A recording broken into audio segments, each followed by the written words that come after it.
تحلية اليوم روعة، فيها مكونات متوفرة في كل المنازل وأفضل من الجاهز بكثير. خلاص تابعوني نعطيكم الوصفة. أول حاجة راح نديرو الكراميل تاعنا اللي هو عبارة على 2 ملاعق ونص سكر و2 ملاعق ونص ماء. نحطوه بهذه الطريقة، ومن بعد هذاك القدر والإناء هذاك اللي حطينا فيه الكراميل نعاود نحطو فيه الحليب، نخليوه يسخن ونخدمو به. في إناء آخر راح نحطو 3 بيضات كاملة، هذه الأولى وهذه الثانية، وأخيرا هذه الثالثة. نضربوها مليح بلا فوي برك تكفي.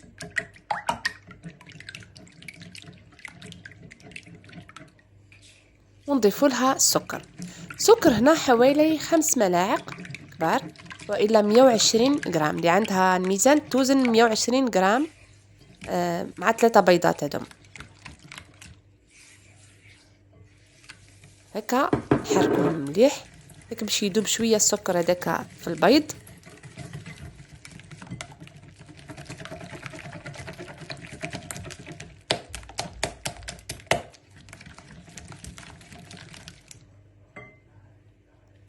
ودرك نضيفو شويه تاع لافاني، ملعقه كبيره هكا باش تنحلنا الرائحه تاع البيض، تعطينا طعم وبنه ورائحه تاني مليحه في هذا الفلون. الآن نجيبو هذاك الحليب اللي كنا حطيناه في الجرة تاع الكراميل ونصبوه وهو سخون. نصبوه غير بشوية بهذه الطريقة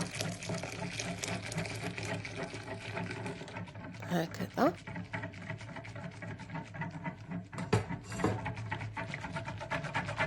واحنا كملنا. طريقة سهلة خلاص. الآن راح نحطوه في القالب. أنا اخترت هذا القالب يعني عائلي، وانتم عندكم حرية الاختيار. ومن بعد نحطوا القالب هذاك في الصينية اللي تدخل الفرن، نعمروها بالماء، يعني الفلون هذا راح يطيب في بان ماغي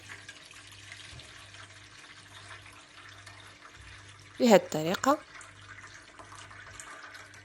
هنا بما أن خدمنا بالحليب ساخن، يعني الماء اللي راح نحطوه في الصينية يكون دافئ ولا ساخن هكا باش ما يتكسرش الصينية تاع الزجاجة دي. هنا كلمسة خفيفة فقط باش نتأكدوا أنهم الجوانب ماهيش لاصقة.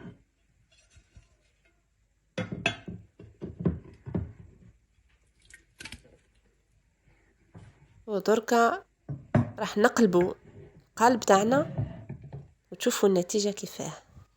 شوفوا قدامكم ما شاء الله. والبنة نخليكم انتم تجربوها وترجعوا لي في التعليقات بإذن الله.